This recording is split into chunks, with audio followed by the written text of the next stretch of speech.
Good morning and welcome to our tip of the week. Today I'd like to share with you a tool for basically making up after you've had a conflict with somebody, and this applies to all relationships, personal and professional.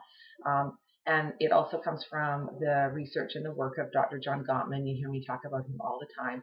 And a lot of his research includes looking at what will predict um, a relationship to fail or to succeed. And one of the things that he talks about is the idea of repair bids or repair attempts. So he says people who use repair bids and repair attempts have greater likelihood of having a successful relationship. So basically what a repair bid or repair attempt is it's an attempt to reconnect after a conflict has happened. And it's sort of it's not direct, so it's not like you have a fight with somebody and then one person comes and says, I'm really sorry, let's talk about it. But they're little gestures that indicate to a person, I want to make up with you. And what we do in that moment is quite critical. So he breaks it down this way. We can either accept a repair bid, we can turn against a repair bid, or we can turn away from a repair bid. So I'll give you an example. I know I always use my husband and I because that's the most real life example that I can ever think of because we live this stuff daily. But normally when we have a conflict, and I'm just talking like the little conflicts that happen throughout the day, they happen in the office as well.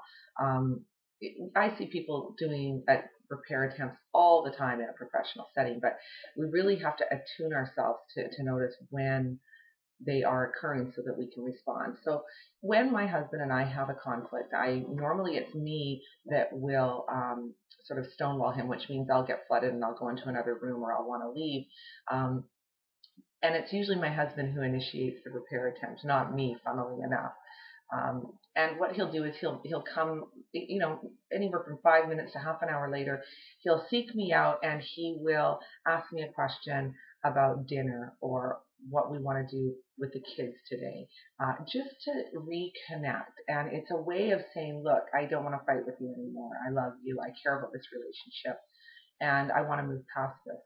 And what I've now learned is that when he does that, it's very, very important that I don't reinitiate the conflict with him, because if I reinitiate the conflict, it takes it deeper, and it's even harder to rebuild the trust. So in that moment when he does a repair attempt or attempts repair with me, I can respond to him and I can let go of the conflict and I can just move on and let it be done.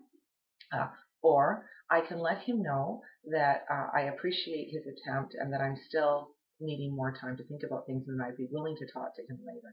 What I don't want to do is turn against the bid and start to argue with him again. Although that's a better option than just simply stonewalling and turning away and ignoring him. So Gottman says if we stonewall each other and we turn away from a bid, it's kind of the end of the relationship. It means that I don't care anymore. It means that I'm not interested and I'm not willing to put the effort or energy in. So start to notice little things in your day if there have been conflicts between you and other folks. And repair attempts can include anything from eye contact to a smile to saying good morning to asking a question about something. It's just a bid for emotional connection. And this is part of building our emotional intelligence and developing ourselves as emotional sentient beings so that we can live and work together in more harmony as opposed to high levels of conflict, which are bad for our health. So you want to notice when people are bidding to connect with you and respond appropriately, but also become more conscious of where you might need to bid to connect with somebody else. And I know if you're like me, I have a really strong sense of pride, and it's also very vulnerable to bid for connection, and I am a little defended against vulnerability. So I will avoid that because I don't want to face rejection. So it takes a little bit of courage. If you want to improve your relationships and you want to repair relationships where there's been conflict, then we have to develop our courage and our capacity to put ourselves out there, take a risk, and reconnect.